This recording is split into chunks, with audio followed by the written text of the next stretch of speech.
Pronto. Bom, boa tarde, pessoal. Boa tarde a todos. Primeiramente, a gente quer agradecer aí a presença de todos vocês aqui hoje com a gente. Obrigada pelo interesse em participar do workshop. A nossa intenção, então, é passar um pouquinho aí de como que é feita as análises, como que você gera um molecular network, como que você faz a anotação espectral com o uso de bibliotecas públicas para dados e análise de dados de GCMS. Então, esperamos que a gente consiga passar um pouquinho disso para vocês. Peço, por favor, que vocês mantenham sempre o mute, né? Que vocês deixam mute durante a apresentação. E se vocês tiverem perguntas, levantem a mão ou escrevam no chat, e aí a gente pode abrir e parar para a gente discutir e a pergunta e esclarecer a dúvida de vocês. Então, estamos aqui hoje o Tiago, eu, a Maurícia e a Helena.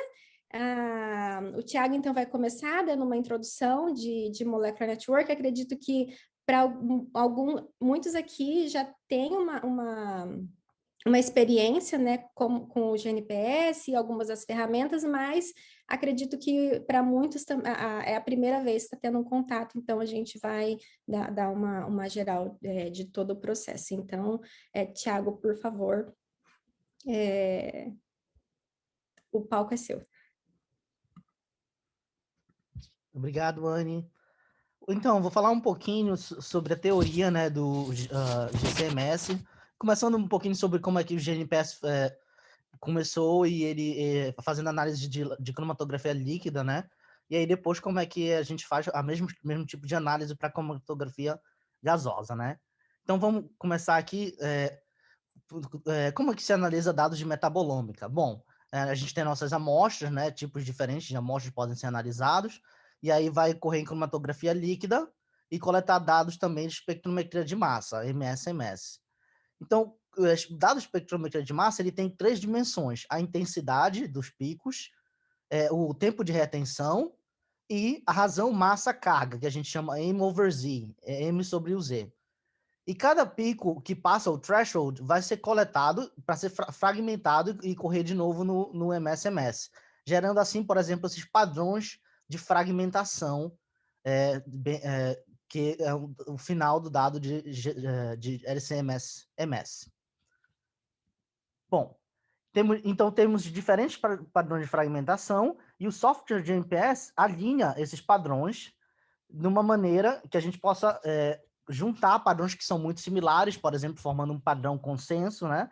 E também analisar diferentes análogos, né, de uma maneira bem visual. Por exemplo, vai ocorrer o alinhamento dos picos, e aí a gente pode calcular, né, cada espectro de massa, o espectro vai virar um vetor. E aí a gente pode calcular o ângulo entre dois vetores, por exemplo, esse daqui com esse do meio, e calcular a similaridade, que nesse caso foi 80% de similar. Então, 80% dos picos estão batendo. E com isso, a gente pode simplificar a visualização, e para cada espectro de massa vai virar um nó nessa rede molecular que nós estamos montando usando a ferramenta do GNPS. E aí, os valores de similaridade vão ser representados como arestas. E cada uma dessas arestas ela vai ser mais grossa ou mais fina de acordo com o valor de similaridade. Então, por exemplo, o M over Z não é tão similar quanto ao M over Z B, como é o B similar ao C. Então, é isso como a gente pode interpretar essas arestas de similaridade. Um exemplo de rede molecular e como é que ela pode ser útil para analisar dados de espectrometria de massa é quando se tem, por exemplo, um rato sem micróbios, que é o GF, Germ Free Mice, que são os nódulos azuis nessa rede molecular, por exemplo, e temos um rato que tem os micróbios específicos, que é o chamado SPF, Specific Pathogen Free Mice, que em verde, e os que estão presentes nos dois tipos de ratos estão em rosa, compartilhado. Então, podemos dar um zoom aqui nessa porção superior aqui da rede molecular e podemos observar que há, por exemplo, uma anotação para esse nodo que é compartilhado em pink, em rosa. Essa anotação é o Miracle Glycolic Acid, o que é um ácido biliar. Mas podemos ver que tem várias outras moléculas que são análogas, que são parecidas com essa anotação, e com a diferença de massa, nós podemos começar a sugerir novas estruturas para essas moléculas, como eu vou mostrar em um minuto. Então, é interessante de ver que surgiram ácidos biliares que são únicos, né? Do verde, que é o rato com os micróbios específicos. Então, provavelmente, esses novos ácidos biliares vão estar relacionados com os micróbios. Então, esse é um insight que a rede molecular pode derivar. Como eu disse, através da diferença de massa dessa anotação para esses outros nós podemos prever estruturas, modificações nas estruturas. Por exemplo, aqui foi a questão do aminoácido que foi modificado, né? E com isso, a gente pode expandir as anotações. Mas é interessante também que podemos ter nós que não foram anotados, né? Então, esses aí são interessantes para fazer um estudo com mais detalhes, provavelmente fazer um isolamento e uma caracterização com RMN. Bom, então, como observamos, podemos fazer e quanto a espectros que vêm da análise de GC. Bom, temos algumas diferenças, né, em relação ao LCMS e o GCMS, e temos também algumas similaridades, né? Por exemplo, usamos também vetores para calcular os valores dos cossenos, né? Só que, porém, o GCMS ele não tem o valor de M over Z, que é o massa-carga, razão massa-carga, porque não há o íon precursor, né, no GCMS. Isso é porque o GCMS é por EI, que é Electron Ionization, e como são elétrons com alta energia, a fragmentação acaba ocorrendo do íon precursor e a gente não tem esse íon precursor observado. Mas temos também vantagens do GCMS. Por exemplo, a biblioteca ela é maior, né? E com isso tem mais chances de cada nó receber uma anotação. E também os padrões de fragmentação são mais reprodutíveis em comparação com o SMS. Então, a mesma rede molecular, né, com os espectros, a gente pode novamente simplificar para nós, só que dessa vez essa anotação não vai ser massa-carga. A gente tem que modificar essa anotação para compostos. Então, como podemos verificar aqui, cada composto vai ser anotado e a gente repetiu o composto 4 de propósito. Por quê? Porque esse é o top hit. Mas, como vai ser enfatizado no workshop, é importante sempre verificar quais que são essas anotações manualmente, para poder confirmar que a anotação está correta.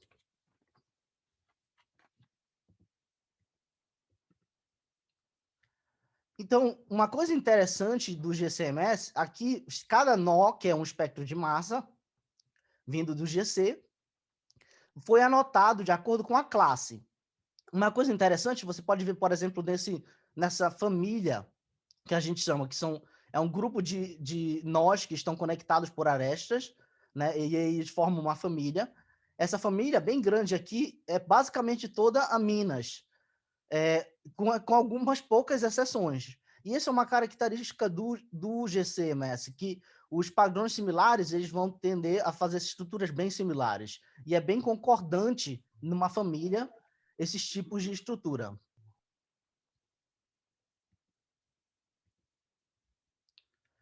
Então, vão ter umas anotações, por exemplo, que a gente pode utilizar para limpar os dados, por exemplo, compostos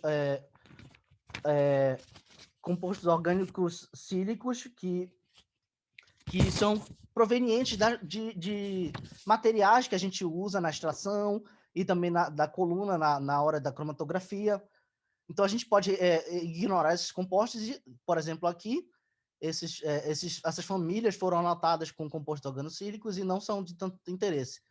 Mas outras famílias, por exemplo, têm anotações de tipos de produtos naturais, terpenos, aminas, ácidos graxos. Como a gente vê, novamente, é altamente concordante, e esse é um tipo de análise interessante, porque com isso a gente pode ver qual que é o perfil químico que vem da nossa amostra desejada, e a gente pode também combinar esse perfil químico, que é um metadado, né, com o outro metadado, por exemplo, se é um rato com ou sem micróbios, e ver que tem classes que são mais comuns no rato com micróbio, por exemplo, em relação ao rato sem micróbio.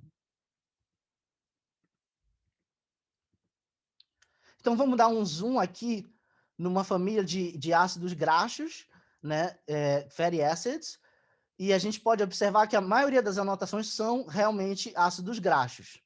Mas teve, por exemplo, um nó sem anotação aqui. O que dá para a gente inferir desse nó?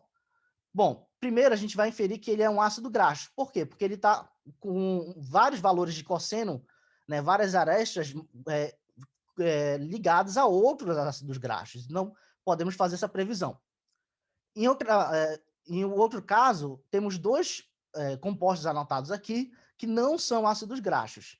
Então, o que a gente pode fazer com esses compostos? Bom, podemos analisar com mais detalhes esses compostos através da plataforma do GNPS, e aí podemos concluir que essas anotações estão incorretas e encontrar a anotação correta para esses nódulos. Por exemplo, vamos remover essa anotação e colocar a anotação correta. Por exemplo, a gente pode dizer que também que é um ácido graxo e, de acordo com a forma molecular, talvez seja um hexanoic. Então, se vocês tiverem qualquer perguntas agora, né, sobre esse conceito, né, por favor, escreva aí no chat ou então levante a mão. E aí, enquanto eu também vou, na próxima slides, eu vou fazer uma introdução sobre o dataset que a gente vai utilizar aqui para as nossas amostras. Alguma pergunta aqui no chat? Por enquanto ainda não, né? Mas fiquem à vontade. Acho que está tranquilo. Enquanto não é isso, aproveito também, bem-vindo para todos. Aí, vários dos pioneiros nessa abordagem, o Alexander, que é o principal autor do paper, que liderou aquela abordagem agora, também está conectado. Caso tiverem perguntas, pode perguntar em inglês, também pode, aí ele pode responder ou a gente traduz para vocês. O Peter, o Min também está aqui, que provavelmente vocês conhecem, detrás da plataforma do GNPS, da abordagem de Molecular Networking. Então, bem-vindos, aí vamos continuar. Caso tiverem perguntas, mesmo assim como o Thiago falou, pode falar no chat, escrever, aí a gente está pendente de responder bem rapidinho. Tem uma pergunta, se estiverem ligados, eles estão sempre da mesma família? Correto. Quando houver uma aresta entre dois nós, quer dizer que eles pertencem à mesma família. E outra coisa, esse vídeo vai ficar disponível no YouTube, né? Estamos gravando, né? Então, se você quiser, pode conferir mais tarde também o vídeo.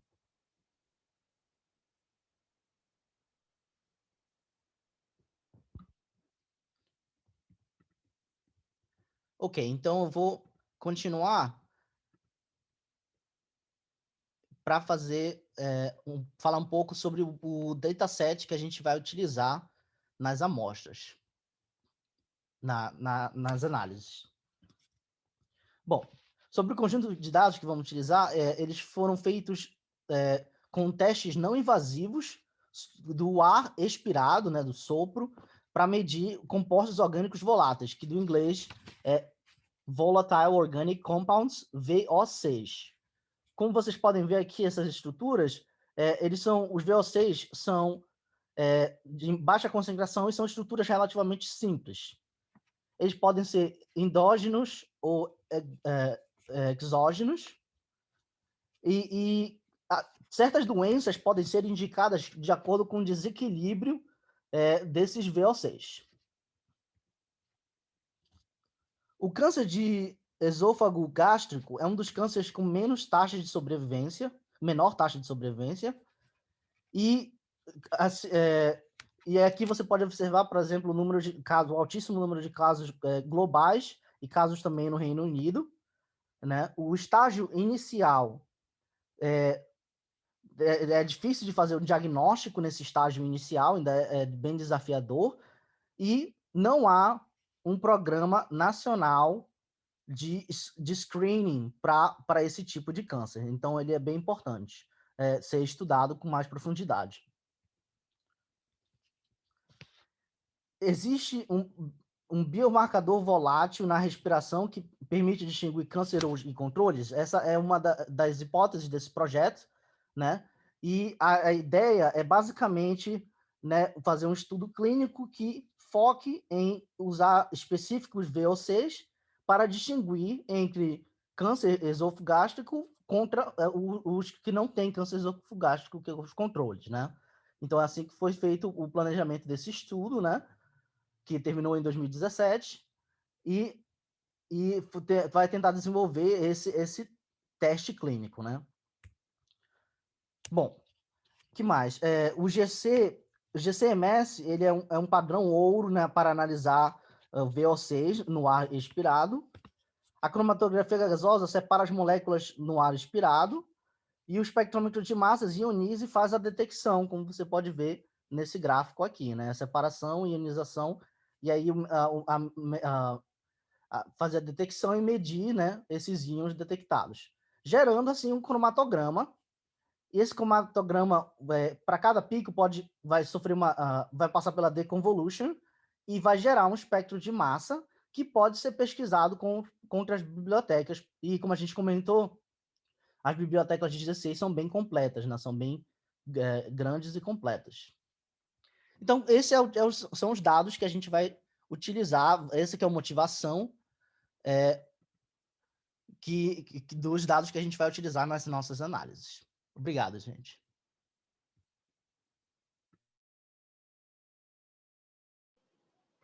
Beleza, então a gente pode passar no hands-on, que é qual dos principais motivos de fazer o workshop. Então, vamos começar com a submissão do... Deixa eu pôr rapidinho, compartilhar a tela.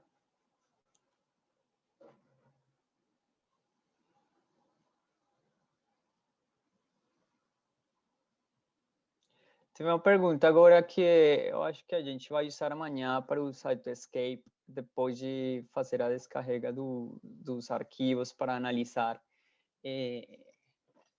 do Molecular Network, que a gente vai finalizar. Tem várias versões no Cytoscape, se vocês... A Helena colocou também na documentação, tem um Cytoscape diretamente, vocês clicam, tem para fazer o download de qualquer versão. Se vocês têm familiaridade, vocês já usaram um Cytoscape, podem trabalhar com qualquer uma. A mais recente também, a 3.8.2, mas se vocês quiserem uma versão anterior, que também ou para praticamente usar a mesma que a Helena vai usar, tem as versões anteriores aí no link que eu coloquei no mensagem de texto. Beleza, então qualquer coisa pode perguntar, pode interromper, isto é bem hands-on. Então, beleza, o Thiago apresentou um dos datasets que a gente vai usar. A gente vai começar com algo bem básico, um dataset pequeno em comparação àquele que a gente vai usar amanhã, para vocês terem uma noção de como é que a gente faz uso de datasets que são públicos. Então, o primeiro que nem sei se todos têm uma conta no GMPS, é a plataforma que a gente usa para análise de dados de espectrometria de massas. Se alguém tiver algum problema com isso, pode falar que a gente espera que todos estejam logados, que tenham acesso no GMPS, e podem perguntar, aí vamos resolvendo as duas. Vamos depois procurar o dataset com que a gente vai trabalhar, o workflow que a gente vai usar, que vocês vão ver que tem, para aqueles que pela primeira vez vão usar o GMPS, vocês vão ver que tem bastantes opções de workflows, de ferramentas para análise de dados. Então, como a gente vai focar hoje no GCMS, então vamos trabalhar principalmente nele. E vamos então lançar deixar correndo o primeiro análise e depois vou explicar um pouquinho o que a gente fez. Então, vamos usar o dado público. Primeiro que tudo, vocês vão acessar a plataforma do GMPS. Espero que basicamente eu coloquei nos slides, mas se vocês quiserem ir acompanhando os slides ou diretamente já na plataforma, vocês não vão ter muita variação entre o que vocês estão vendo aqui nos slides e a plataforma. Se vocês não tiverem uma conta, então é facílimo criar uma conta, o número de usuário, o e-mail que vocês querem receber, a confirmação de cada uma das análises que a gente realiza na plataforma, vocês vão receber automaticamente um e-mail falando quando a análise já terminou.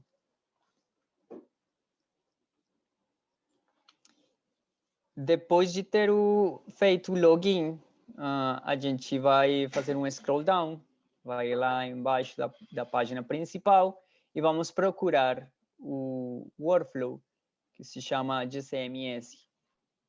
Age Electron Impact, que a gente vai falar um pouquinho disso.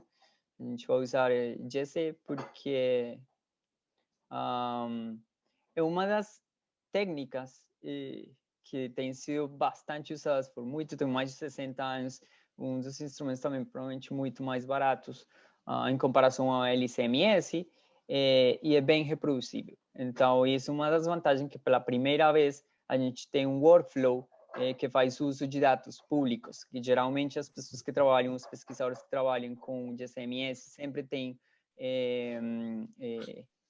uma abordagem de anotação e identificação dos compostos que estão presentes nas amostras com livrarias que são praticamente privadas.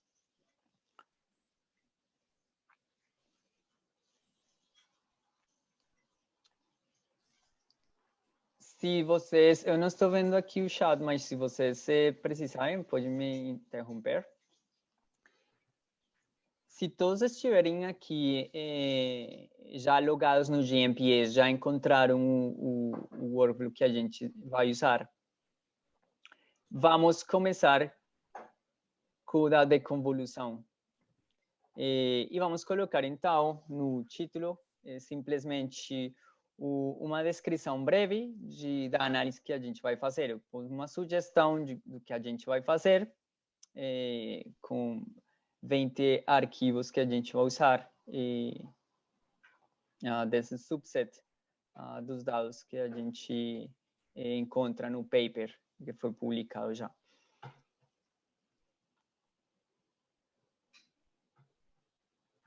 No seguinte passo, então, vamos selecionar o botão que fala Select Input Files. Então, a gente vai selecionar quais são os arquivos que a gente vai usar para a análise, que a gente vai rodar agora mesmo.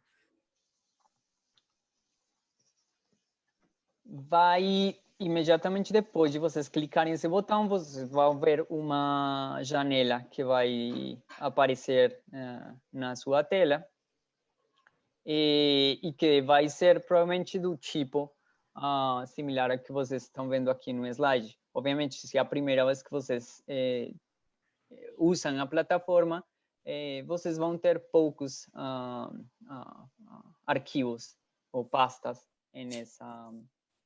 nessa janela.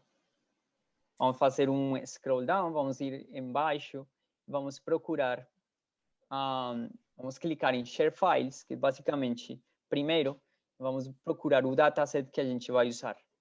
Quando vocês clicarem em Share Files, vamos colocar em import, assim como colocamos aqui no slide, vamos colocar esse número. Esse é o número do dataset público que a gente vai usar. Depois, quando vocês tiverem mais familiaridade com a plataforma, vocês vão ver que de todos os datasets que estão públicos em Massive, que é o repositório que a gente usa, vocês podem importar e analisar qualquer dado público. Se vocês quiserem pegar a experiência com análise e uso da plataforma, não só com o dataset que a gente está usando hoje no workshop, mas, por exemplo, no paper que a gente compartilhou do Alexander e colaboradores, tem mais outros 10 datasets que vocês podem analisar e ver a reproduzibilidade da abordagem. Vamos clicar em importar, então import no botão. Só para conferir, vocês vão ver imediatamente depois de que vocês clicarem no botão, vocês vão ver o dataset. Se for a primeira vez que vocês estão usando a plataforma, isso provavelmente vai ser o primeiro dataset que vocês vão ter nessa janela. Então vai ficar fácil para vocês encontrarem. Dessa maneira, a gente vai voltar no Select Input Files, é onde a gente vai usar esses datasets para colocar no workflow. Quando vocês clicarem em Select Input Files, o que vocês vão ver é conferir que vocês têm a mesma pasta que a gente importou na tua conta. Aí, vamos fazer basicamente clicar para expandir aquela pasta para ver os files que a gente vai usar, os arquivos que a gente vai usar. Vamos ir bem devagar também aqui para vocês não se perderem. Aí vocês vão ver, então, 3 pastas que estão dentro daquele dataset. O que a gente vai expandir é aquele que fala PIC, que são os arquivos que contêm os dados que a gente vai usar. Vocês vão ver que clicando tem uma subpasta, uma pasta que se chama Study, que tem os 20 arquivos que a gente vai usar. Quando vocês clicarem, vocês fazer um clique esquerdo, vocês vão ver que essa pasta, o nome, vai estar ressaltado com azul clarinho. Dessa maneira, vocês vão saber que esse arquivo ou essa pasta já está selecionada. Aí, vamos clicar de novo no Spectrum Files.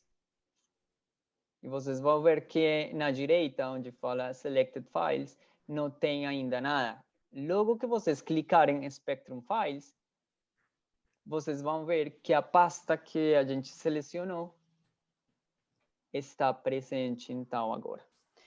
Essa seria a primeira forma de visualizar e que a gente está fazendo cada um dos passos corretos e que a gente seleciona um arquivo que contém os arquivos que a gente vai usar para análise. Se todos estiverem aí, podemos continuar.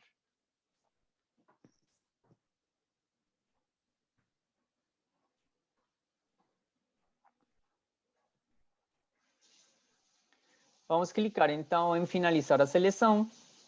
Quando vocês clicarem aí, essa janela vai desaparecer, ou vai sumir. E aí, vamos de novo na janela principal do workflow.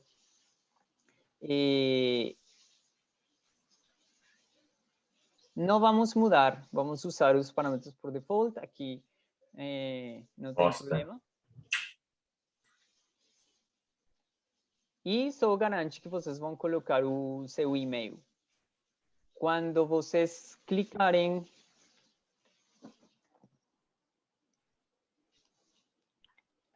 em Submit, então estamos submetendo o workflow. E aí vamos deixar rodando. Vai tomar uns minutinhos. Já testei, demora aproximadamente uns 15 minutinhos, terminar máximo.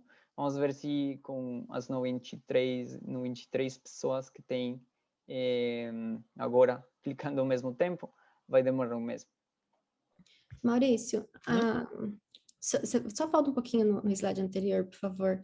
Se vocês tiverem logado na sua conta do GNPS, esse campo do e-mail já é preenchido automaticamente com o e-mail que você fez o cadastro.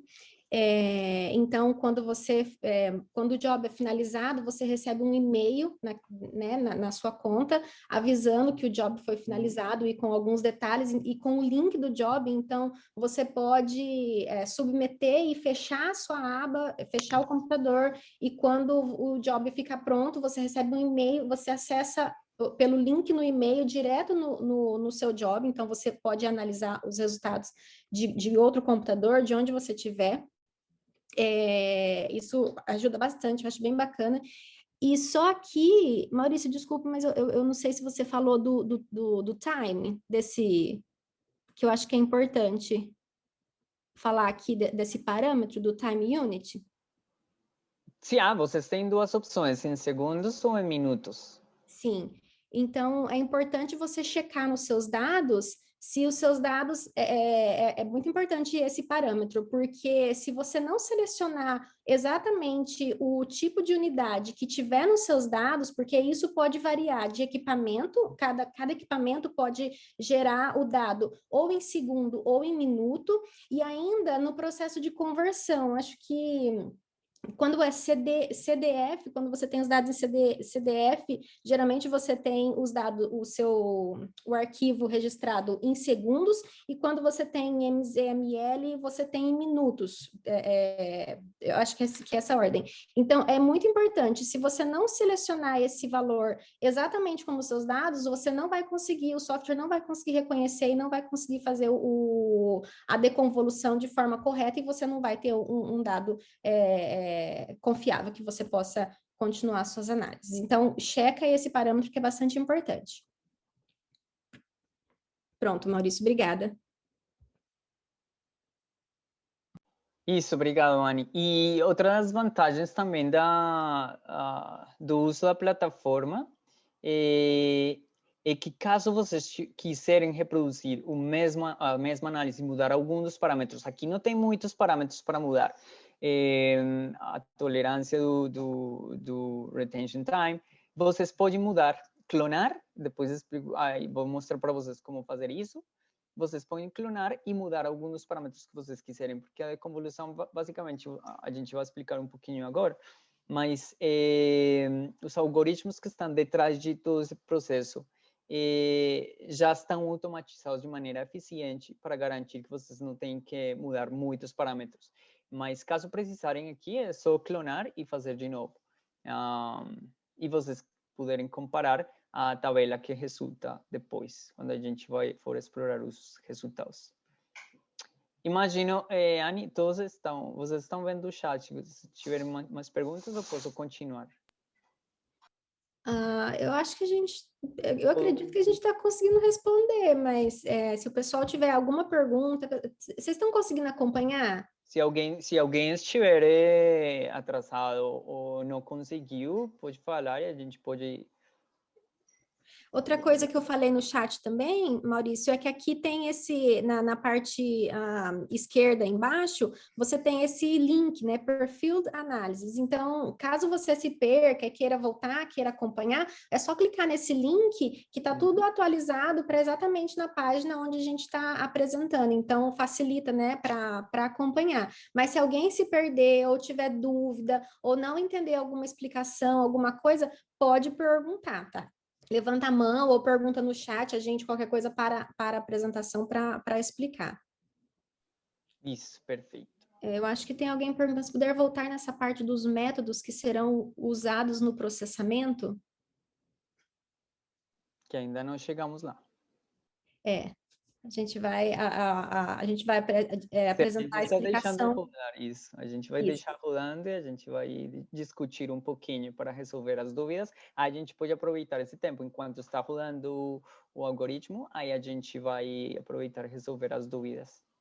Sim, esse é o modelo desses workshops, né? A gente tenta aproveitar o máximo possível do tempo de vocês, então a gente sempre lança o job primeiro, e aí enquanto a gente espera, porque assim vocês têm o job de vocês também, vocês têm o seu próprio link, aí a gente vem com a explicação e a gente pode discutir mais e aproveitar bem esse tempo. Obrigada, Maurício. Ótimo, obrigado, Anny. Essa é uma boa pergunta. Estão perguntando se tem um limite de amostra para essa plataforma do GCMS. Isso eu queria responder no final, mas mínimo assim, já tem testado e é um dos parâmetros que é ressaltado tanto no paper quanto na documentação que a gente colocou no GMPS, e como a gente também envolve processos de machine learning, no mínimo 10, se você tiver mínimo 10 amostras, 10 arquivos para usar. Menos disso, é melhor usar outras alternativas, tipo MCMine ou XSMS. Mas para usar a plataforma, o GCMS Workflow no GMPS, no mínimo 10. Sim. No máximo não tem limite. E essa é uma das grandes vantagens do workflow no GMPS. Ainda não sabemos, né, o limite. Podemos testar. Então, no geral é 1 minuto por amostra, né, que esse workflow leva. Então, só o processo de deconvolução, né? Depois tem a parte da busca das bibliotecas. O Maurício vai explicar para vocês agora mais detalhadamente o processo de deconvolução e como isso acontece. Aí vocês vão entender por que quanto maior o número de amostras você estiver testando, melhor. Então, assim, não tem um máximo de amostras, mas tem um mínimo. O mínimo é 10 amostras. Se você tiver menos que isso, como o Maurício falou, é melhor tentar um outro procedimento, mas mesmo que você tenha, por exemplo, diferentes datasets, se você tem um dataset de 10, 5, e você pode, desde que eles tenham sido analisados todos no mesmo protocolo do GCMS, você pode fazer análise de todo mundo junto, porque a forma como o processo é feito, né, você vai ver que quanto maior o número de amostras, melhor vai ser o processo de deconvolução e reconhecimento dos seus espectros. O Maurício vai explicar agora, e aí vocês vão entender melhor como que isso funciona e por quê. Beleza, imagino que já tem mais perguntas. O Ricardo... agora surgiram várias perguntas. Cliquemos o botão de submit e a gente fala. Exato. Desculpa. Imagino que todos estão aí. E se alguém do mesmo jeito, acho que não tem muito para se perder aqui, mas com os slides, com o que a gente já falou, e além disso, com os links que a gente colocou nos slides, já dá para acompanhar certinho. Aí, quando vocês virem a tela, está rodando. Aí está em running, está rodando. Aí a gente pode parar um pouquinho para falar e discutir o que a gente está fazendo agora.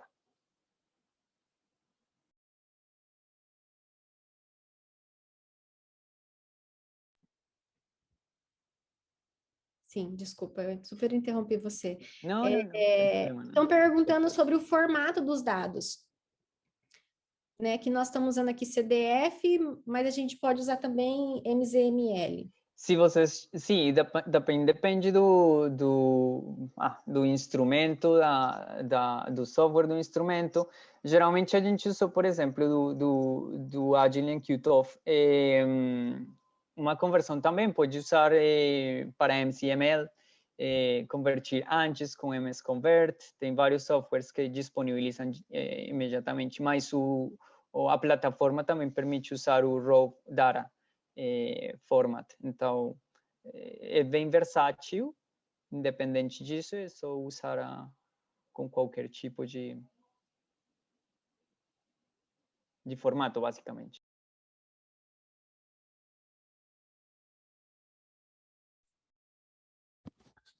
Bom, já que estão em silêncio, posso perguntar uma coisa? Claro, pode perguntar, claro. Vou mudar agora os slides e colocar... Beleza.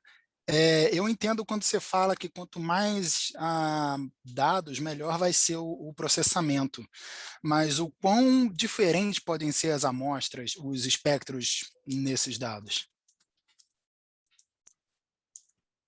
Ricardo, nesse caso, você precisa que os dados tenham todos sido rodados no mesmo método, nos mesmos parâmetros do equipamento de GCMS. Tem que Sim, ser as sim, mas mesmas amostras condições. muito diferentes. Entendi. Porque mesmo se, por exemplo, tenho 100 amostras, cada uma é totalmente diferente.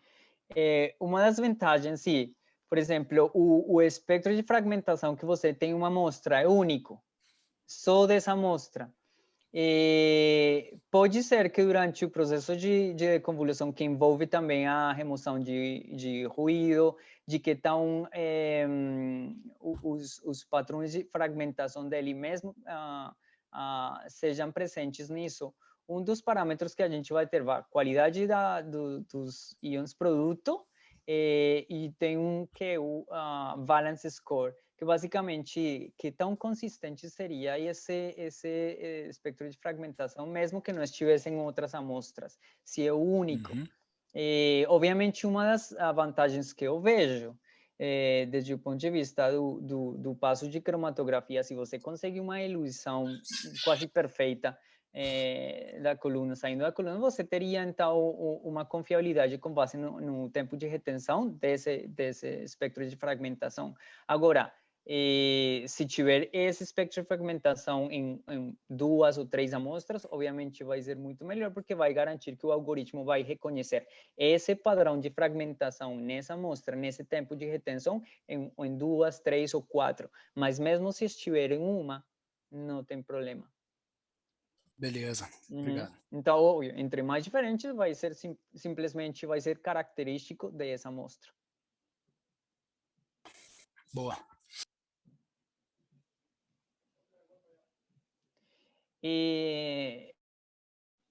Bom, então vou aproveitar agora sim, porque o Thiago explicou o dataset que a gente usou, então é muito legal, porque são dados de um estudo que foi feito com o ar respirado das pessoas, então são humanos. Então a gente vai encontrar que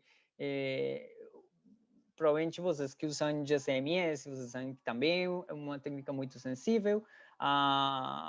O tipo de fragmentação também, que é por impacto de elétrons, é bem reproduzível. Sempre, toda a vida, desde faz 60, 70 anos, tem usado com o 70 electron volts, então sempre os espectros de fragmentação são consistentes, são reproduzíveis, e por isso é que as livrarias, por exemplo, do Wiley e do NIST, são confiáveis. Agora, uma das coisas que a gente vai discutir um pouquinho é que, mesmo com esse processo de ionização, que a gente tem uma fragmentação, então não tem um íon precursor, que é uma das diferenças que a gente tem em comparação com os workflows do LCMS. No LCMS, a gente sempre, quando faz molecular networking, a gente está usando aquele como identificação dos espectros de fragmentação, é o íon precursor, que gerou esse espectro de fragmentação. Aqui não tem isso, por isso é necessário fazer esse processo de convolução para atribuir em um tempo de retenção um espectro de fragmentação com uma identificação que amanhã a gente vai discutir um pouco, que ajuda com relação às livrarias públicas que a gente fez ou faz uso usando o GMPS. Maurício, tem várias perguntas aqui no chat. Nem imagino. Então, eu acho que você pode continuar agora com a explicação da convolução. Nós vamos tentando responder todas as perguntas que estão no chat. Aos poucos a gente vai respondendo. Se no final da explicação ainda ficar dúvidas, aí a gente volta a discutir mais um pouco. Pode ser? Podemos, isso, e podemos compartilhar depois também, aproveitando que a gente vai ter tempo também, enquanto vai rodando. Eu corri o workflow por 15 minutos, então a gente pode se estender também. Se tiver perguntas que vocês responderam, mas que acham que é relevante também em compartilhar aqui, discutir ao vivo, pode falar também. Então, o Thiago explicou um pouco em detalhe de onde vem, qual é a origem desse dataset. O que a gente vai usar agora, então, é esses arquivos que foram gerados para esse estudo tem muitas, provavelmente muitas moléculas que são conhecidas, que estão presentes nessas amostras. Mas que a separação cromatográfica é muito bonita, os espectros de fragmentação provavelmente são quase perfeitos.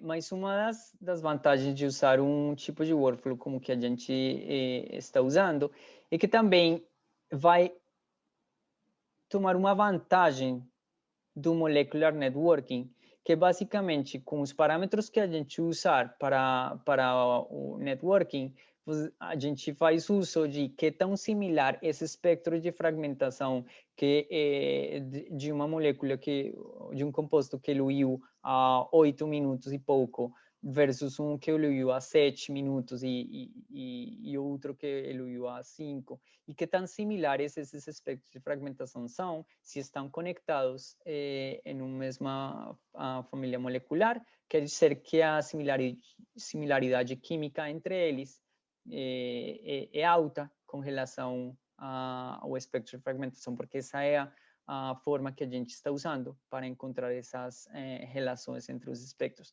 Agora, para isso, e como a gente não tem um íon precursor, então é difícil também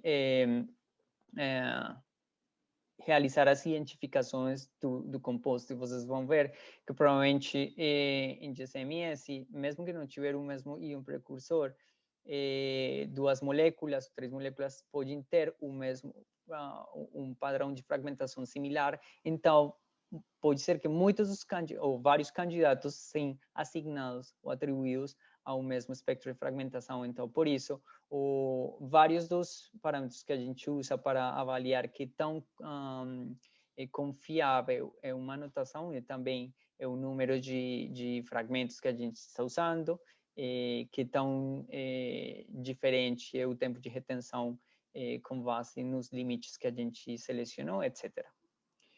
Quando vocês têm um pico, que a gente chamaria de um pico depois do ver o cromatograma de íons, que a gente está visualizando aqui na direita, vocês podem ver que é provável que a separação desses compostos não é muito boa, e depende também da coluna que vocês usarem, da quantidade de amostra que foi injetada, etc, etc, etc. Mas o importante aqui é que cada um desses compostos vai ter um espectro de fragmentação característico. Pode ser que a abundância dos íons produtos seja diferente com relação a pequenas variações entre as moléculas. Então, isso é uma das vantagens que a gente precisaria, então, desses parâmetros de convolução, e que tão confiável seja o que eu estou vendo 1, 2 ou 3 moléculas coeluindo.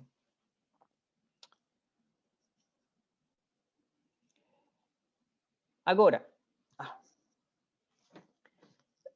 a gente já falou, então, que pode ser que tenha muito complexo a separação cromatográfica disso. E, além disso, o número de candidatos que a gente tem para cada um dos compostos, em teoria, que a gente tem para um tempo de retenção específico, pode ser vários, pode ser o mesmo.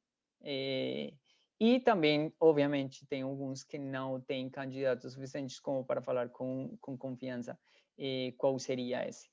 O problema além de ter livrarias privadas, são, além do preço, é que usando diferentes instrumentos, diferentes plataformas, diferentes softwares,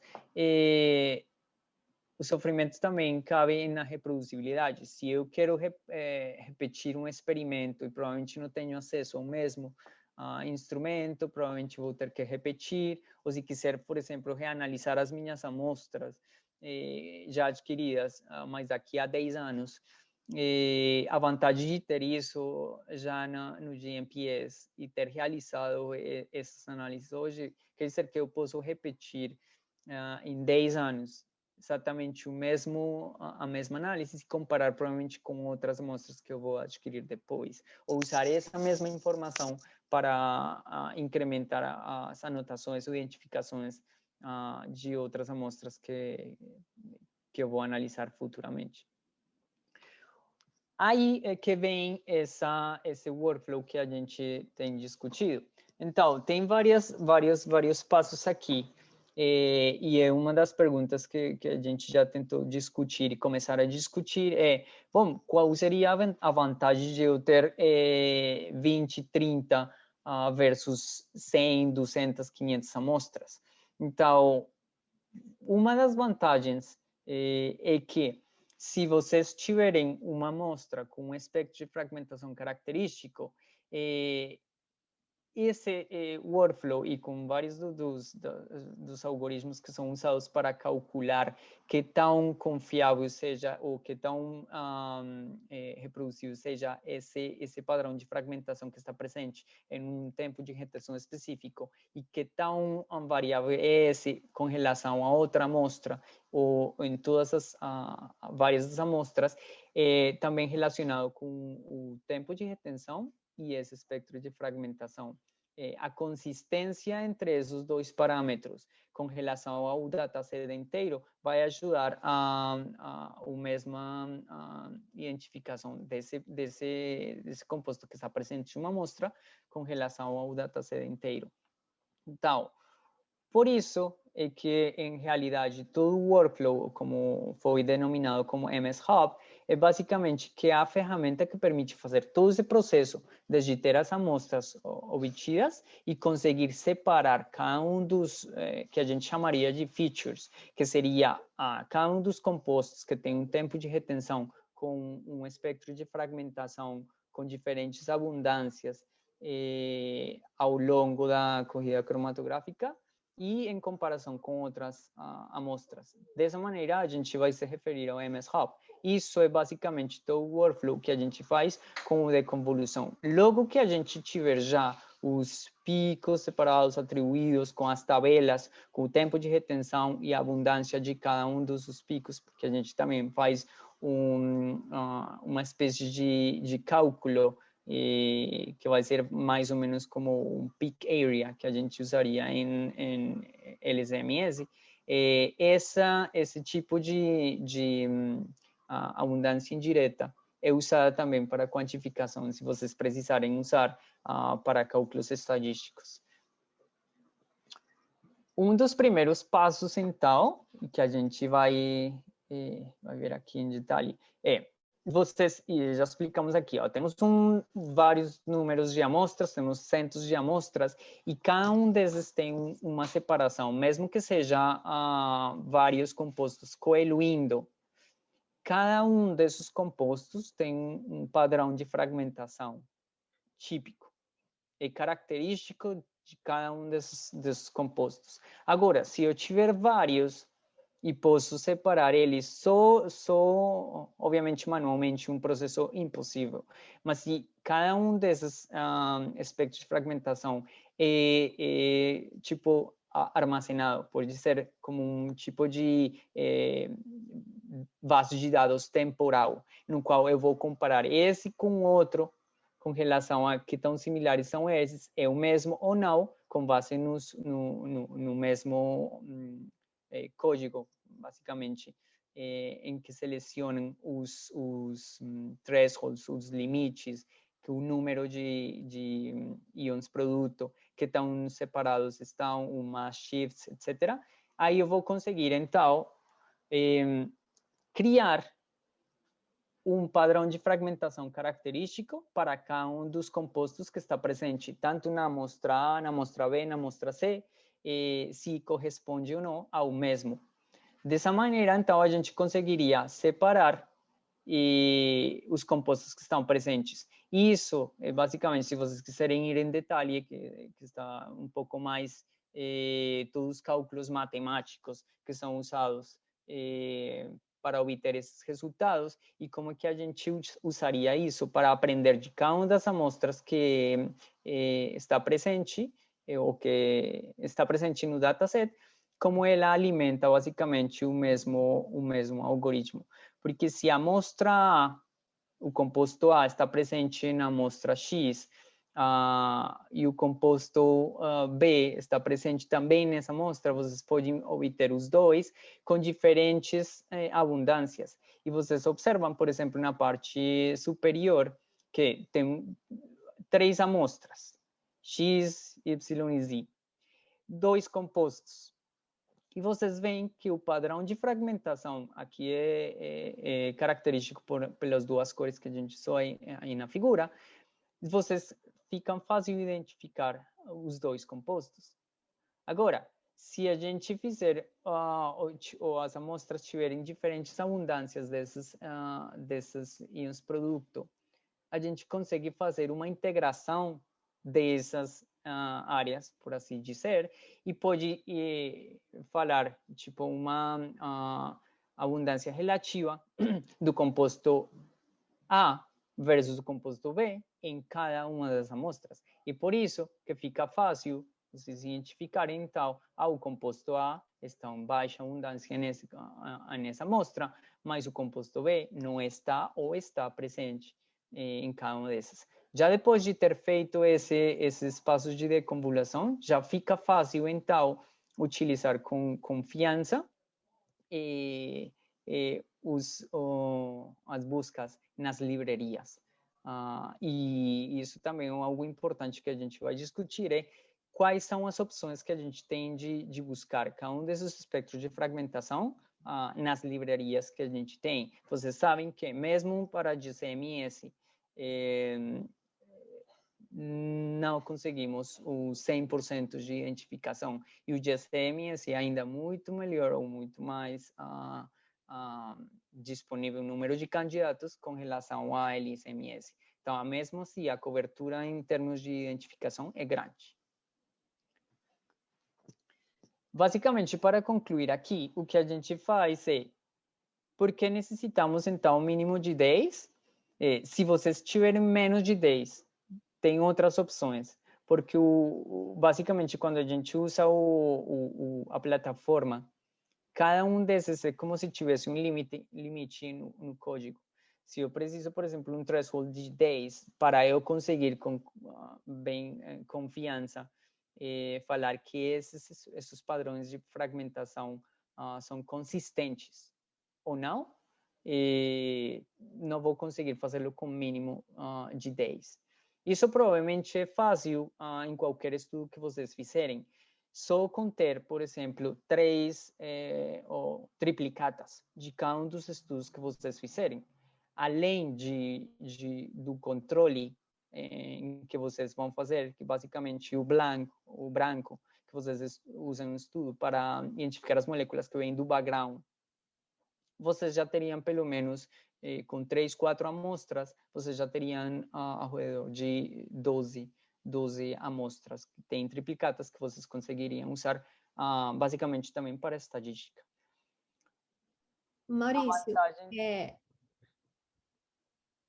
desculpa. Pode falar.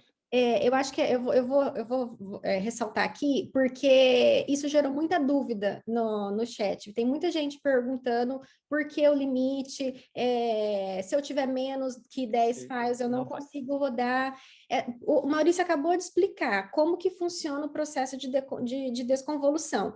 Quanto maior o número de dados você tiver para o software, para o método conseguir reconhecer o padrão dos espectros e poder fazer essa deconvolução, essa separação dos seus espectros de massa, melhor os seus dados, mais confiável vai ser. Então, assim, quanto menor o número de dados, maior a chance de ter erro na deconvolução e no reconhecimento dos espectros. Então, 10 seria um limite para você garantir que você tem um bom processo de deconvolução.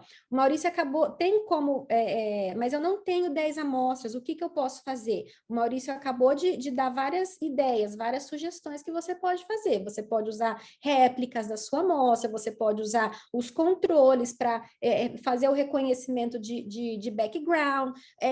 O Alexander também sugeriu, você pode utilizar os padrões, né? As amostras que você rodou com padrão interno, com padrão que você está utilizando, você também pode adicionar nesse grupo de dados para você fazer esse processo de deconvolução. Ou ainda, uma outra hipótese é você usar dados de outro projeto do seu laboratório. Você pode compartilhar, às vezes, colegas do laboratório que, desde que tenham sido analisados no mesmo método do GCMS, desde que eles tenham as mesmas condições, os mesmos parâmetros, o mesmo método, mesma coluna, mesmo gradiente de temperatura. Então, você pode comparar. Isso é interessante, né? Você pode juntar e depois, quando você vai melhorar o processo de desconvolução e depois, na análise, você pode separar pelas amostras, né? E reconhecer qual que são as amostras dos seus dados ou do dado do seu colega. Se ainda tiver Posso dúvida... só eu complementar quero ver o também chat uma agora, sim. coisa? Vai. Se nada disso for possível, vocês estão correndo, por exemplo, um método super específico das suas amostras, e são poucas amostras, vocês também não têm padrão. Uma possibilidade seria fazer o processamento usando outros softwares. Ao invés de usar o MS Hub, usa o MZMine ou o MSDial, que também tem o passo a passo certinho na documentação do GNPS. Mas aqui a gente só vai mostrar do MS Hub no momento. Tem, porque eu nem vou mostrar as fórmulas e as equações que são usadas para cálculo disso, que aqui já vi várias perguntas. E, claro, óbvio, como é que o programa faz para reconhecer que esses 2 ou 3 estão coeluindo? Então, óbvio, se eu tiver que mostrar em um esqueminha, tem um pico que tem... É fácil a gente ver quando tem ombros, não lembro se era ombros em português, mas quando tem um pico que não é completamente definido, vocês têm ombros, é fácil para a gente definir, esses são 2 ou 3. Agora, um dos parâmetros que é usado, que vários dos algoritmos, por exemplo, para cálculo que vocês vão ver no material suplementar do paper do Alexander, é dos parâmetros críticos para você diferenciar se um espectro de fragmentação corresponde a um composto E e outro B, 2 compostos separados, é o tempo de retenção. Agora, se você tem o mesmo padrão de fragmentação com exatamente o mesmo tempo de retenção em 2 ou 3 amostras, com a equação que é utilizada, porque na equação vocês vão usar a intensidade de cada um dos íons produto, junto com o tempo de retenção. E tem um processo matemático que é a multiplicação disso basicamente uma transformada de Fourier com relação a esses parâmetros multiplicados. Isso vai ser consistente com o tempo de retenção para o composto A, não muda ao longo de todas as amostras, 100 amostras, e vocês detectam, o algoritmo detecta o mesmo tempo de retenção para esse espectro de fragmentos específico, então vai atribuir esse é o composto A. Agora, se em alguma das amostras esse composto está coeluindo com algum outro, vocês vão ter um espectro de fragmentação quimérico. Quimérico quer dizer que vocês têm 2 espectros de fragmentação juntos, não dá para saber que ele corresponde a dois compostos separados. Agora, como já temos a informação de que em uma outra amostra o composto estava puro, ou melhor, separado, o algoritmo já tem essa informação armazenada, falando que o padrão de fragmentação do composto A, com o tempo de retenção A, está presente também nesse outro espectro quimérico. como esse quimérico ele já consegue subtrair o padrão de fragmentação do composto A, então quer dizer que os outros íons produto que estão presentes nesse mesmo pico que coeluiu são de outro composto. Agora, se tem outra amostra que tem esse outro composto B, vai ficar fácil para o algoritmo falar, beleza, então, já que identificou, separou o composto A, esse outro resíduo de padrão de fragmentação corresponde ao composto B, porque esse composto B também está no outro arquivo. Por isso é que é importante, se vocês têm entre mais amostras vocês tiverem, vai ser muito mais fácil encontrar ou diferenciar cada um desses padrões de fragmentação. Basicamente, essa seria uma explicação sem complicar um pouco os modelos matemáticos, tanto para o mass shift quanto para os padrões de fragmentação. Porque a outra condição que é importante também para ajudar nesse processo de convolução é, por exemplo, e que também é usado em GCMS também para calibrar e para identificação, por exemplo, as misturas para o índice de Kovács, você já tem um tempo de retenção atribuído para cada um dos compostos com determinado número de carbonos, você já sabe se tem ou não mudanças no tempo de retenção, então você já consegue facilitar um pouco mais a confiança, ou incrementar a confiança na deconvolução, basicamente. Isso. Eu vi essa pergunta, mas não sei se já com essa respondimos várias, mas imagino que tem outras. E aí vamos então vendo se já terminou para todos uma dos workflows, ou se já terminou ou se ainda está rodando. Tem alguém que sofreu com MC-Mine?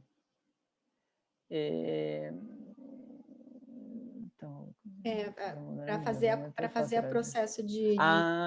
eu faria, essa seria uma sugestão que eu faria, eu vou fazer agora também, porque uma das vantagens, se você tem e sofreu, acho que o Gustavo aqui, que sofreu com o MC-Mine, porque o MC-Mine desenvolveu também, o grupo do MC-Mine, que também colaboradores, fez um esforço também para fazer o ADAPT algoritmo para GCMS especificamente.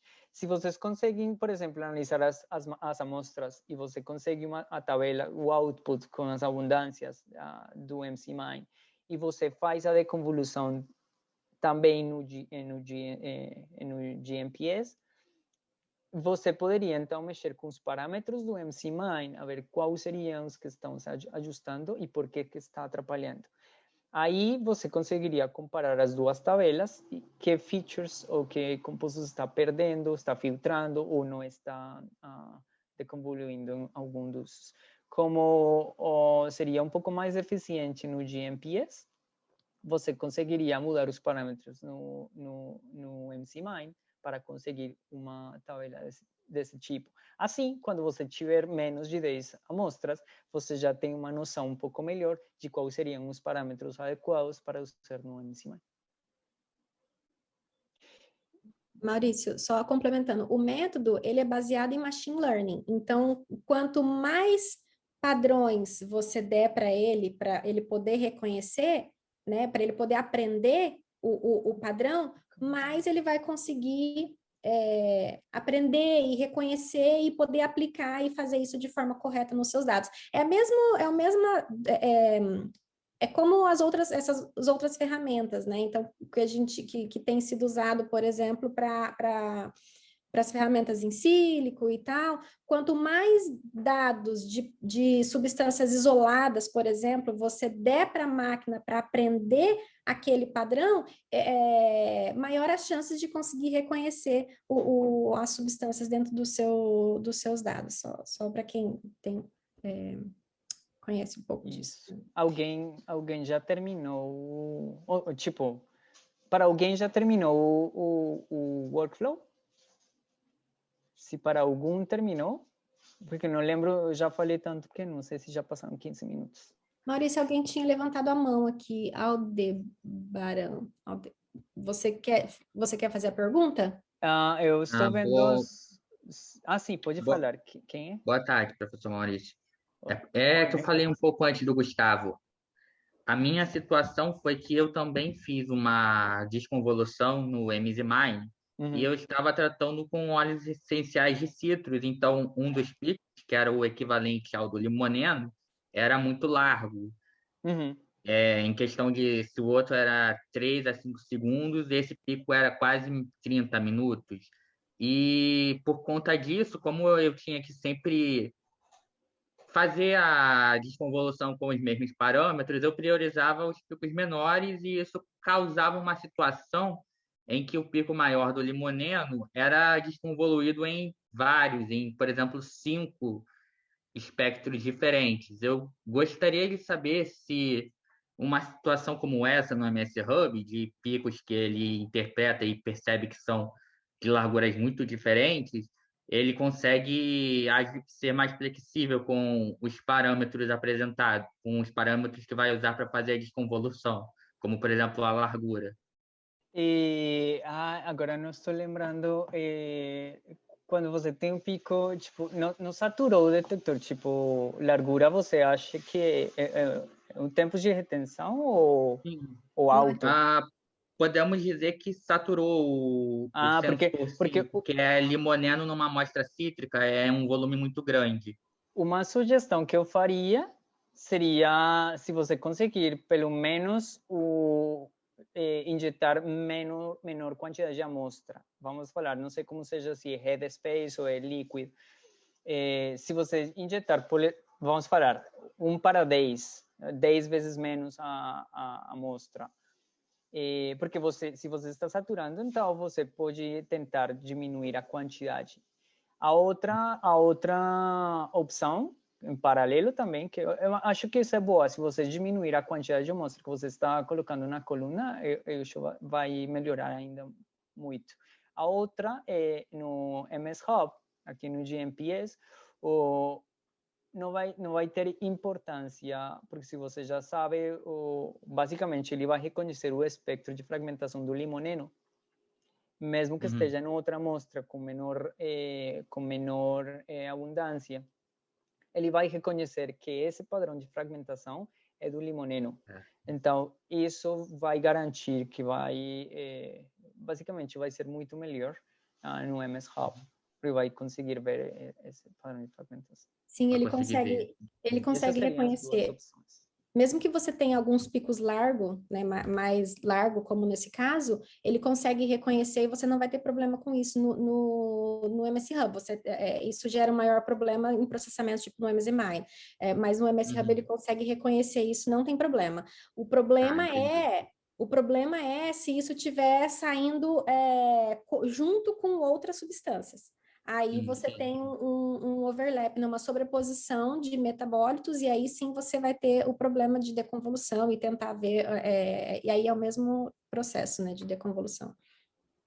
Tá, entendi. Obrigado. Obrigado a todos vocês.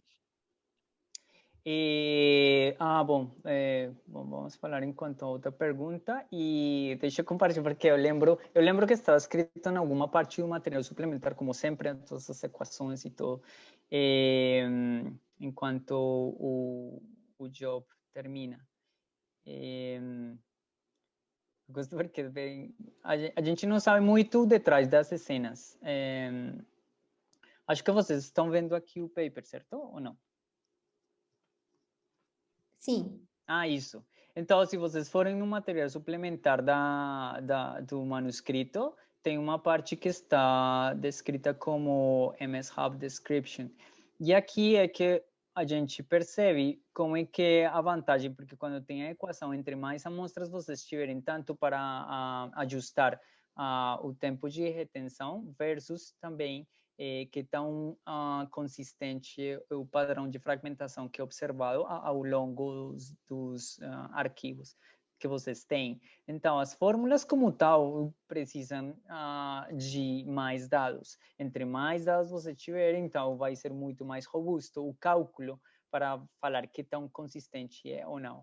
Então, isso seria um bom como para ter uma noção de que acontece detrás das cenas do workflow que a gente usa. Isso é bem interessante. Obviamente, se é um pouco mais de background matemáticas, que não é tão simples assim explicar às vezes, mesmo com as figuras. Tem muitas pessoas, eu gosto também, ficam com curiosidade de como é que realmente o algoritmo funciona. Então, o código, às vezes, por exemplo, se eu trabalhar com o mínimo de e ajustar os cálculos para menos de 10 amostras, daria, mas então assim sacrificaria um pouco no longo prazo o scale-up, que é basicamente o propósito do workflow, que é basicamente comparar uma maior quantidade de amostras de datasets grandes, fazendo uso, por exemplo, desses criar que chamam assim de HDF, que é um Hierarchical Data Format. Então você vai criando uma base de dados temporal que você vai alimentando iterativamente, sem usar muita memória, que seria impossível fazer isso no computador, basicamente. Tem outras perguntas, eu não sei se vi ou já. Aqui vi uma que eu vi identificação, vou ver se consigo responder. Hans Samora. Qual nível de identificação é conseguido quando há uma única anotação? Quando eu li o artigo, seria considerado aqui no caso.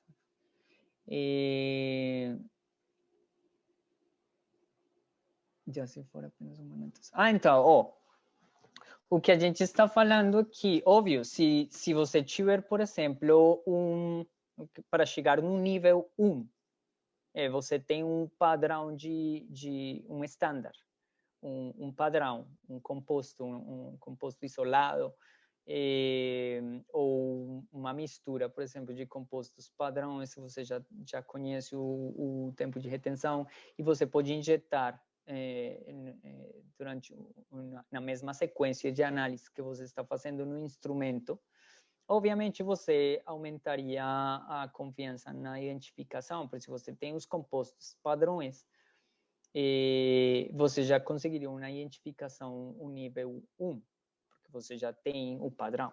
Agora, quando o Thiago falou de identificação ao nível de família molecular, é porque a gente não tem um precursor para falar mesmo com instrumentos de alta resolução,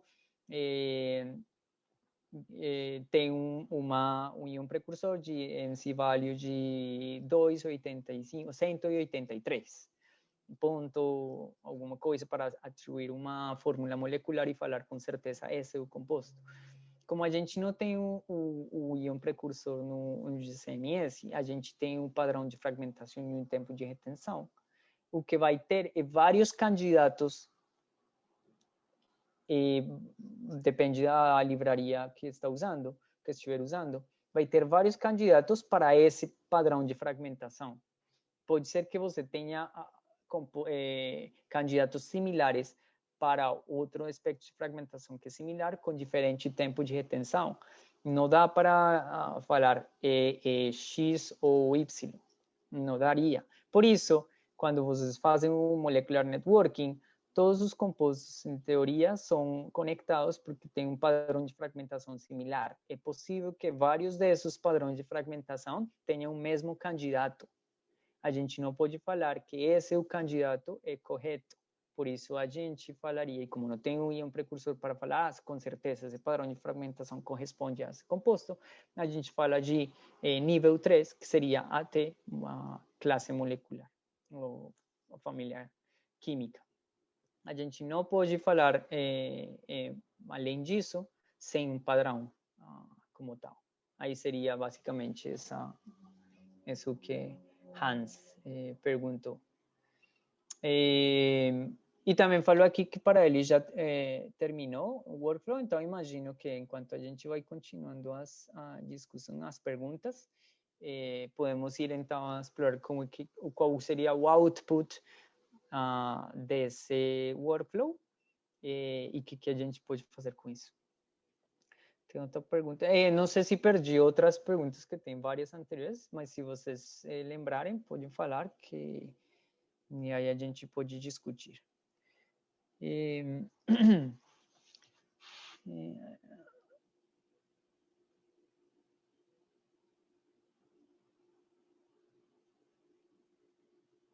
Então, tá. Eu achei que era uma pergunta e era a resposta da Annie.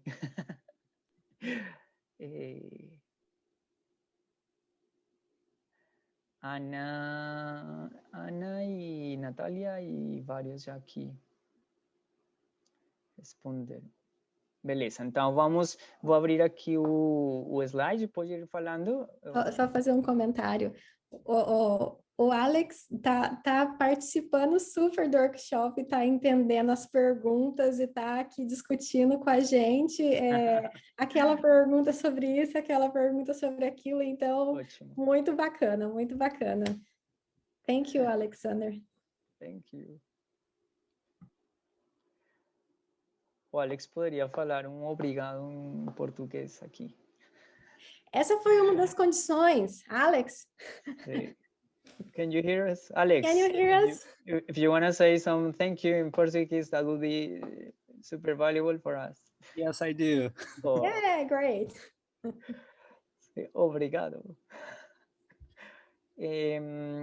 Exploração da convolução. Ok, vou compartilhar aqui a tela para ir então nos resultados. Ok, esse vai ser curto, que a gente vai rapidinho, então, explorar o que a gente obteve.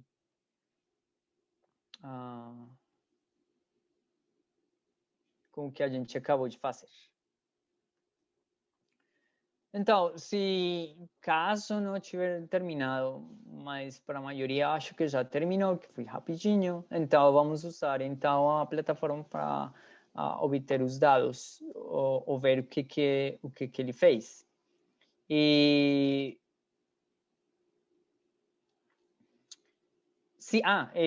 Caso não tiver terminado, que isso eu ia falar, aqui tem o link do job que eu coloquei, do que eu terminei. Se em algum momento vocês quiserem e não tiver terminado o próprio, vocês podem ir mexendo nesse também. Então, vamos lá na plataforma do GMPS, o que a gente vai, então, ir no Jobs, aqui na parte do meio, se vocês estiverem logados.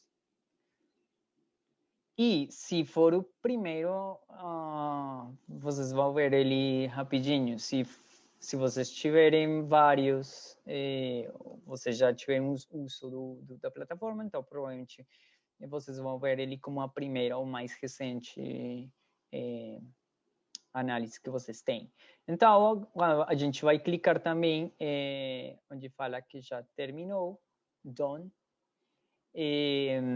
Vamos ver, então, os resultados. O que a gente tem aqui?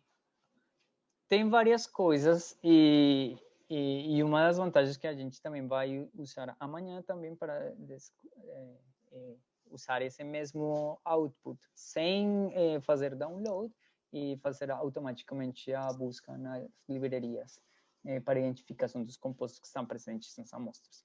Mas, por enquanto, vamos ver, então, como é que vocês podem explorar todos os resultados, como é que vê os espectros, e vou mostrar, então, para vocês também o que a gente faz com isso. Aqui, vocês vão clicar, por exemplo, em ver todos os espectros que foram deconvoluídos. Vocês vão ver, por exemplo, aqui, e vão ver na parte superior, que tem 758 aspectos de fragmentação, então, que isso, em teoria, identificou esse número de compostos. E cada um desses, o que explicamos também,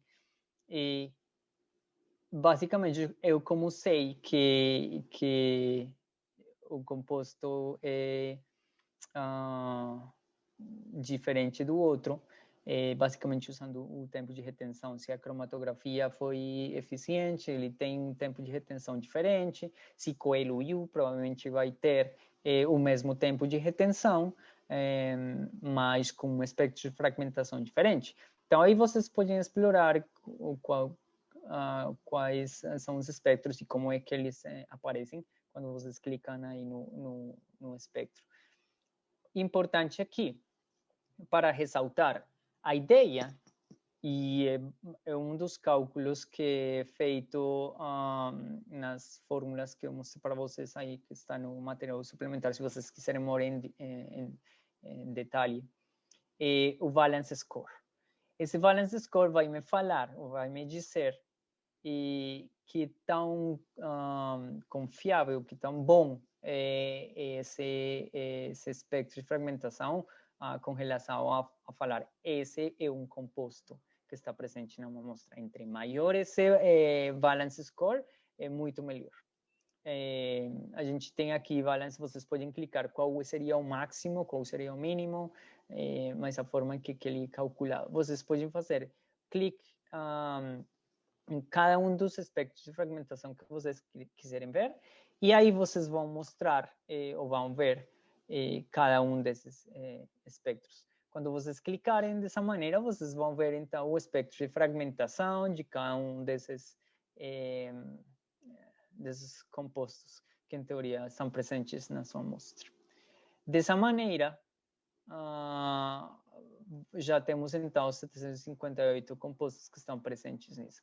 Outra forma, e que vocês, se quiserem fazer, por exemplo, estatísticas, e podemos usar, então, a integração dos picos, que já foi feito como um dos passos da deconvolução, porque você já tem o tempo de retenção, já tem a gente fala de um identificador, que eu vou falar esse espectro, número tal, tem um tempo de retenção tal, e tem uma abundância unária na amostra X, Y, Z de um valor.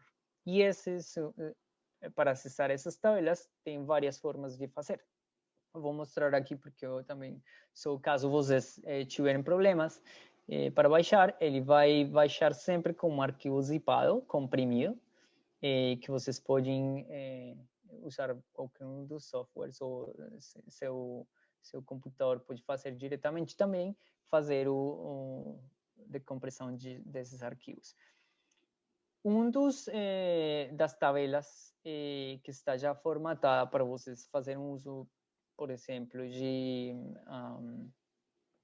qualquer software para análise estadístico, é um formato basicamente em CSV, como separated values, um tipo Excel. Vocês conseguem baixar essa tabela, e o que eu vou mostrar aqui é o que significa cada um desses. Então, vocês já viram que a primeira coluna tem um row ID. Esse basicamente como um identificador desse composto, que seria aquela row que a gente está vendo. E vocês conseguiriam usar esse se identificarem, por exemplo, depois fazer o workflow para identificação nas livrarias, vocês usariam esse número para falar, beleza, então o número 7 é o limoneno, etc. O outro parâmetro importante aqui seria o tempo de retenção. Eu tenho tempo de retenção no formato que precisarem. É possível que eu já vi variação, então, no GMPS, vocês vão ver o tempo em segundos, porque foi usado dependendo do formato que vem de origem dos arquivos, mas se estiver em segundos, simplesmente dividir em 60 e já teria mais ou menos o tempo de retenção em minutos, para ter uma confiança de que bate os dois identificadores. O seguinte parâmetro que vocês vão ver é o nome da amostra. Vocês têm do instrumento, é possível que vocês tenham um nome específico para cada uma dessas amostras. Isso vai aparecer na primeira fila da tabela. E dessa maneira, cada um dessas, vocês vão ter a área que corresponde a cada um desses picos em cada uma dessas amostras. Cada um dos compostos, esses seriam os valores que vocês poderiam usar para qualquer análise estatística subsequente que vocês quiserem fazer com a mesma tabela sem precisar ainda das cientificações.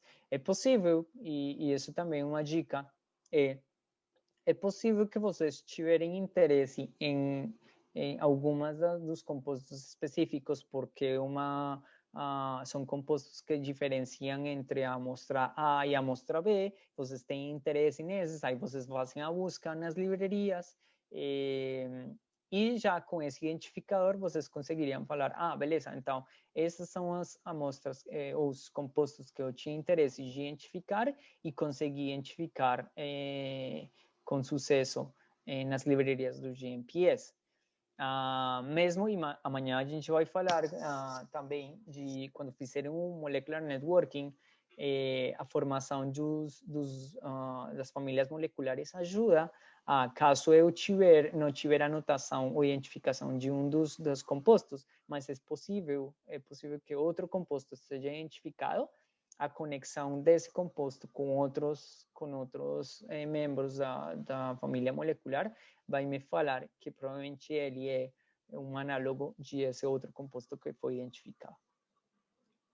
E se vocês quiserem também fazer imediatamente ou assim, clicar para fazer a busca nas livrarias, vocês podem fazer diretamente.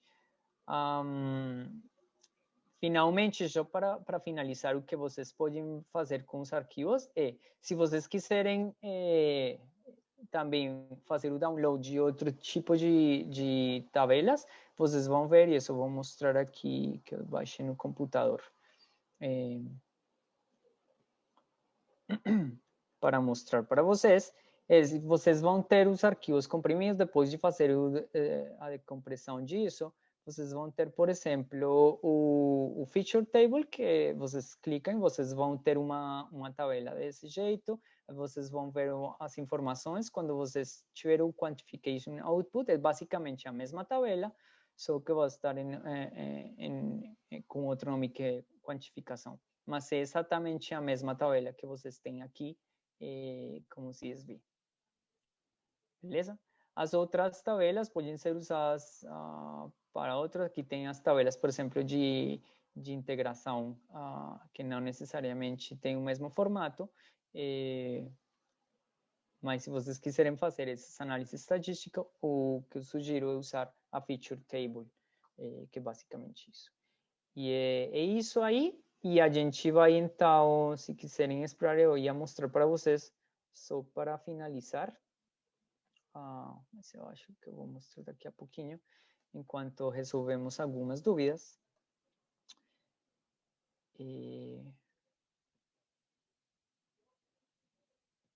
Se tiverem perguntas, que a gente amanhã vai falar da identificação, de como que a gente faz a análise das identificações baseadas nas livrarias que a gente usou. Que uma das vantagens que a gente já enfatizou é que são livrarias públicas. Então, se alguém já também identificou compostos de outros datasets, a gente também pode fazer uso dessas identificações, que é uma das vantagens do GNPS. Sim, amanhã a gente vai falar mais das bibliotecas, mas respondendo a pergunta do Andrés, a biblioteca que a gente pode utilizar do GNPS são bibliotecas públicas, né? No caso da NIST e a Wiley, por exemplo, elas não são públicas, você precisa pagar por elas. E a gente, apesar de ter no laboratório para uso interno, não é possível disponibilizar essas bibliotecas no GNPS. A gente estaria dando acesso público para elas, e isso é proibido pelo contrato, né?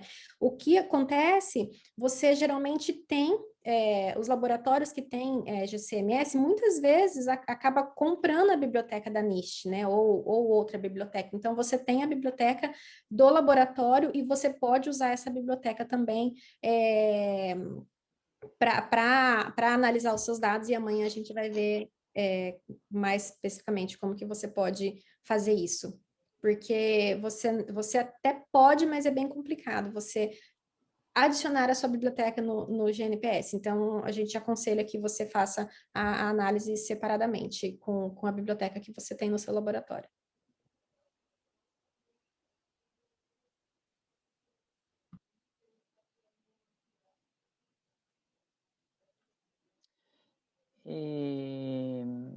mais?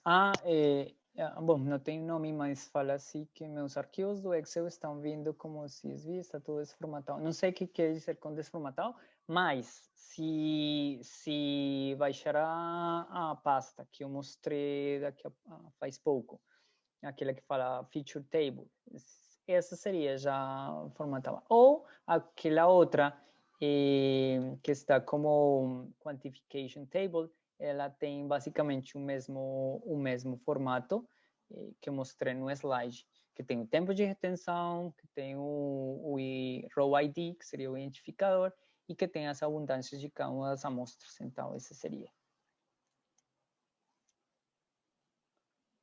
E Andrés, nesse caso, o que? Identificação.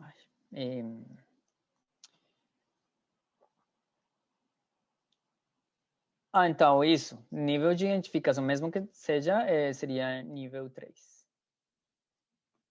Isso.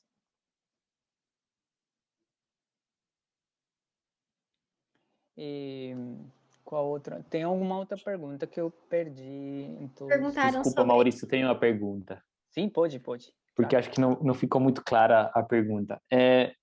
Como o GNPS usa só bibliotecas públicas, queria saber qual o nível de identificação alcançado em termos de quantidade de compostos identificados no GNPS só versus a Wiley ou a NIST. Essa era mais a pergunta. Vixe, não vou lembrar nem a porcentagem de quanto em comparação a isso. Acho que tem algumas das figuras no paper, se fizeram uma comparação disso. Eu acho que está no material suplementar, tem uma comparação que foi feita. Porque, mesmo assim, por exemplo, eu acho que eu lembro que eram mais de 19 mil, quase 20 mil aspectos que foram basicamente usados das livrarias que a gente tem, então eu teria mais de 20 mil compostos identificados desses, se tiver. A outra vantagem de usar, por exemplo, dados públicos, se tiver, fazer uma comparação com outros datasets que sejam similares e ver, por exemplo, um networking de maior tamanho para ajudar a incrementar pelo menos a noção de classe molecular que a gente tem em cada uma dessas, se não tiver identificação. Sim, até mesmo o network pode te ajudar a aumentar o nível de confiança do seu anotação, porque se você tiver uma família molecular e você tiver mais de um metabólito ali identificado, né, anotado sendo da mesma família, então isso te dá uma confiança maior do nível de anotação.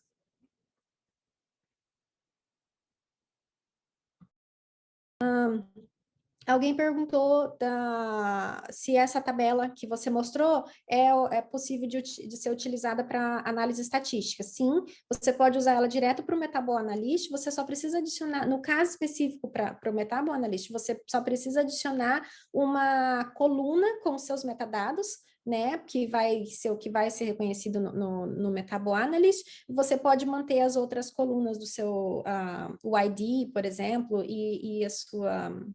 E o dado quantitativo, né? Você pode usar isso também não só no MetaboAnalyst, mas outras plataformas que você queira fazer análise estatística.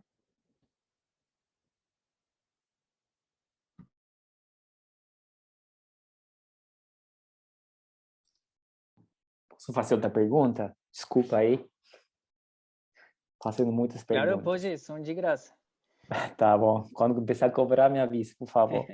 Não tem desculpa não, a gente fica feliz de ter pergunta, porque às vezes as perguntas são boas, porque esclarecem, às vezes são perguntas de outras pessoas também, que às vezes, né, tem vergonha, ou às vezes nem sabe, mas às vezes você perguntando, fala, nossa, é verdade, eu não pensei nisso, eu não pensei naquilo, então é importante sim. Isso é para os outros também, se vocês tiverem perguntas, não fiquem com vergonha, pode perguntar, pode pôr no chat, ou pergunta que o que a gente souber, a gente pode tentar responder, se não ficar claro, vocês fazem igual o Andrés, volta e fala, olha, não ficou claro, me explica de novo, não tem problema, tá? Tá, perfeito, Anny, obrigado. Aí a pergunta estou pensando, ainda não cheguei a analisar os dados, mas, por exemplo, se eu fizesse essa análise agora no GNPS, e, aliás, eu tenho acesso à biblioteca da NIST, da Wiley, por via do laboratório, qual seria a melhor forma de tentar juntar essas duas informações, dado que não vai dar para rodar tudo junto? Se é tipo, bom, o que não foi identificado no GNPS, falo no artigo, por exemplo, que consegui identificar via NIST. E a outra pergunta é se de alguma forma me dá alguma dica de como usar, por exemplo, informação de índice de retenção. Por exemplo, eu corri com o padrão de hidrocarbonetos. Então, essa informação é uma informação a mais. Se existe alguma forma ou sugerem alguma forma de usar esses dados. Obrigado.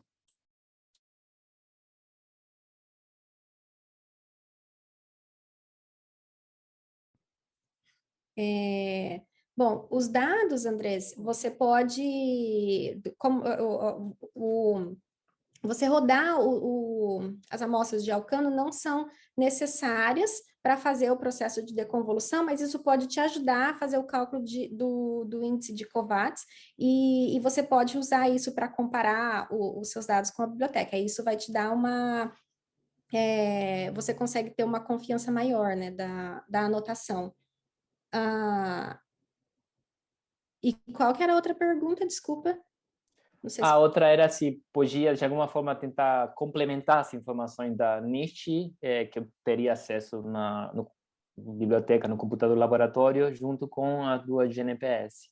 Sim, com certeza. Sim, você pode e isso te ajuda bastante. Você só não consegue colocar a biblioteca para rodar junto no network para você ter a anotação automática ali, né? Mas você pode continuar usando, fazendo a anotação. Você pode usar, por exemplo, uma vez que você fizer o Molecular Network, isso pode te ajudar, por exemplo, a ver padrões, né, dentro dos seus dados, a fazer visualizar os seus dados de uma forma mais fácil para você encontrar grupos de metabólitos de maior interesse e aí você busca especificamente por esses metabólitos depois, usando as bibliotecas do seu laboratório. Sim. Perfeito. Muito obrigado, Anne. Porque se você tiver também a licença para o Wiley NIST do teu laboratório, você conseguir subir na tua conta do GNPS só para você usar, é simplesmente clicar. Então, nas livrarias que você usar, além das do GNPS que estão por default, usar essas duas. A outra seria também, não sei se amanhã, provavelmente falamos um pouquinho se der, mas em teoria também teria o uso das tabelas que a gente está usando no MS Hub e ver qual o formato que você usa no software do teu equipamento e usar essa tabela para fazer a busca como se tivesse usando o teu equipamento, basicamente. Basicamente, exato, se você tem a licença e consegue abrir o NIST, você consegue fazer o download do arquivo MGF, que está no job que foi finalizado, né, que o Maurício mostrou. Aí esses arquivos MGF você consegue abrir na sua NIST, File Open, e aí então ele vai mostrar os espectros que bateram. É até que tranquilo fazer isso, o Alexander estava até mostrando para a gente antes.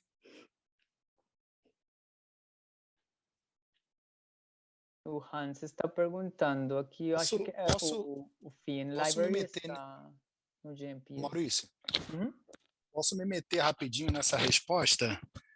Só para claro, lembrar que você pode... a partir do momento que ele identifica alguma coisa pela livraria dele, que é particular e é comprado e tudo mais, ele tem identificação e eu imagino que ele possa depois submeter o scan dele para a livraria do GNPS, certo?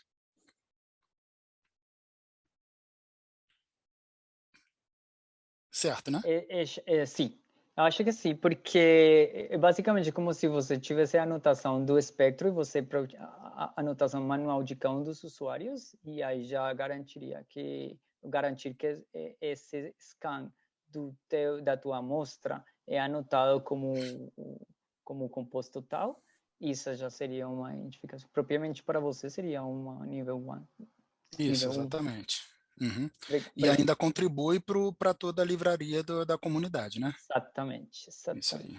Sim, desde que ela seja pública, né?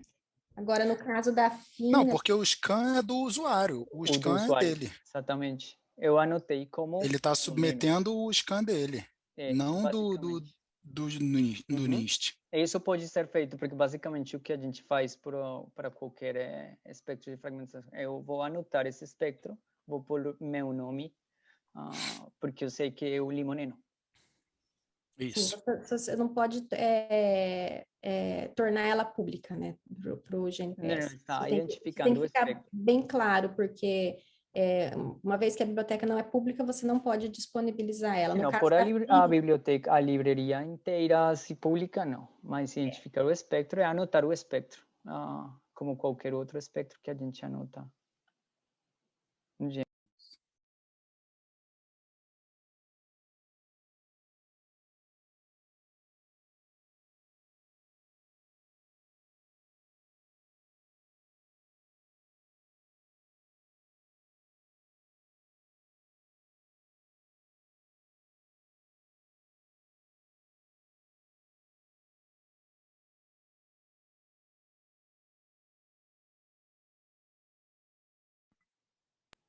Tá. Estava conferindo aqui uma pergunta acho que foi Hans. Dentro das livrarias que está por default, que fazem uso das livrarias públicas do GNPS para esse workflow específico, a livraria do FIN está incluída nisso. Então, tem de GC Borisov Compilation, FIN, ou do Human Metabolome Database e Mona. Então, essas são as livrarias públicas.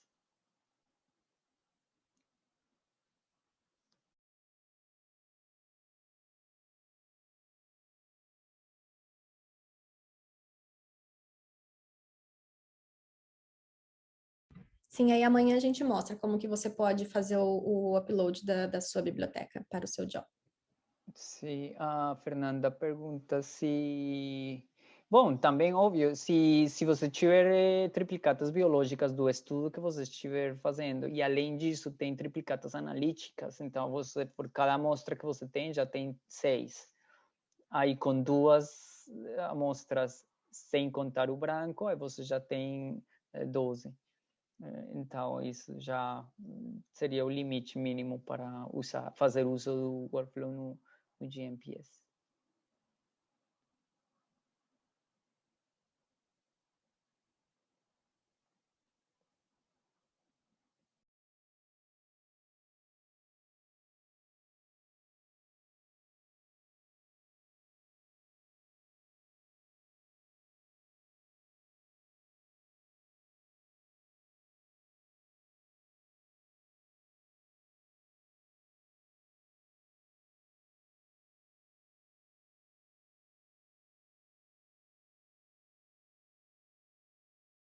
Beleza, sim, amanhã a gente fala de identificação, de como é que a gente vê a comparação dos espectros de fragmentação da livraria versus daquele que é do teu dataset, como mirror plots, a gente navega um pouco disso amanhã. Mas alguém tem mais alguma dúvida? Senão, acho que a gente pode fechar por hoje, né?